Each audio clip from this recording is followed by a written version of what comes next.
Chairman Moran, Chairman Takano, and members of the committee, thank you for the opportunity to testify on behalf of AMVETS. We are the largest congressionally chartered veterans organization that represents all of America's veterans. This time last year, AMVETS rang the alarm. We suggested that the VA's mental health system was fundamentally broken.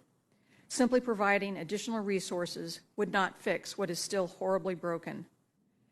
This concern was not easy for us to voice, and it is probably not easy for Congress to stomach. You have been more than generous, investing more than $60 billion towards veteran suicide and mental health over the past 10 years. With that said, Congress has been lax in providing oversight and investment in its investment. In those 10 years, we have lost more veterans to suicide than we lost in the Vietnam War. For over a decade, Congress has supported a policy approach that is focused on three areas: more mental health providers, more space and resources, and easier access to veterans. We have lived and died by the mantra that if we build it and encourage them to come, they will. The facts could not paint a bleaker reality. Most veterans drop out of VA mental health services after their first visit. We insinuate that the VA mental health is world-class, second to none, yet we're not asking the question, why are veterans running for the doors? Instead, we are blaming the victim, inferring that it's the veteran's fault that they're not staying enrolled in the programs.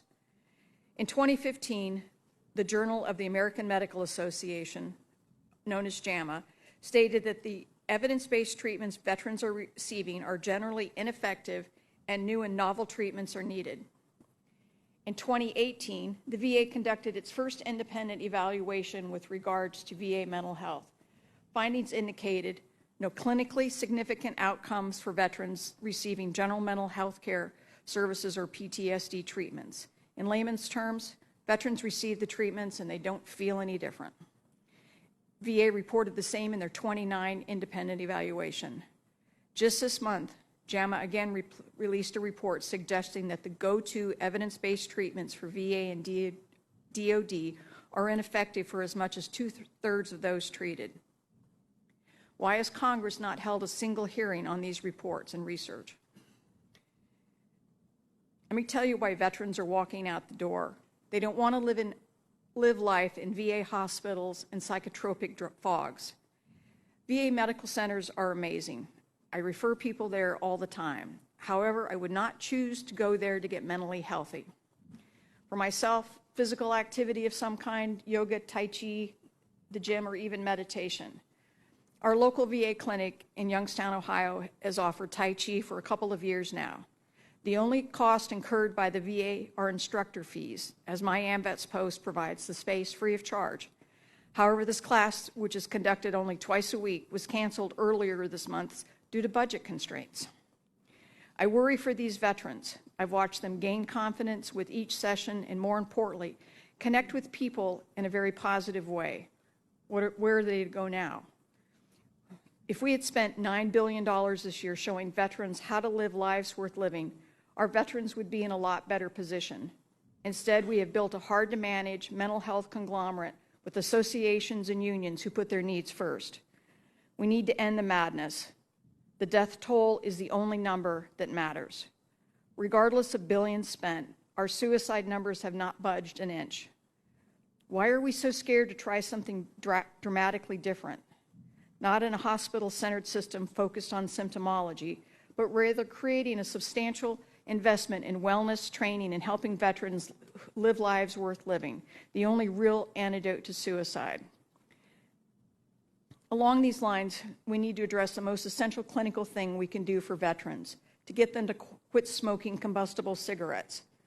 AMVETS has spent years promoting smoking cessation programs. Clearly, it would be best if they stopped smoking altogether or stopped using nicotine altogether, but there's ample evidence that veterans have not quit smoking. Over the past year, AMVETS has developed an innovative nationwide program that provides participants special access to products and incentives to try alternatives such as e-cigarettes. As a result, AMVETS has significantly reduced the number of combustible cigarettes being smoked by our members. Over Memorial Day weekend, AMVETS will hold the world's largest one-day motorcycle event in Washington, D.C. called Rolling to Remember. We expect hundreds of thousands of Americans to stand united to raise awareness that there are still more than 80,000 American military men and women missing in action and jumpstarting national conversation around the veteran suicide epidemic. Lastly, and of importance to me, we need to do better by our women veterans. The rate at which women veterans choose to end their own lives is twice the number as women who've never served. Part of the reason involves the unhealed and untreated scars that result from sexual assault, only to be intensified by the mishandling of investigation after the assault is reported. The investigation into Ms. Andrea Goldstein's reported sexual assault at the DCVA turned into a victim-blaming fiasco. The fact remains that this exact scenario happens all too often in the military and VA facilities.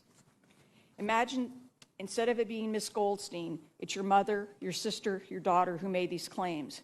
Would you tolerate for even a moment her character being questioned? These women who are brave enough to come forward deserve the same consideration. Thank you for the opportunity to testify, and I welcome any questions you may have.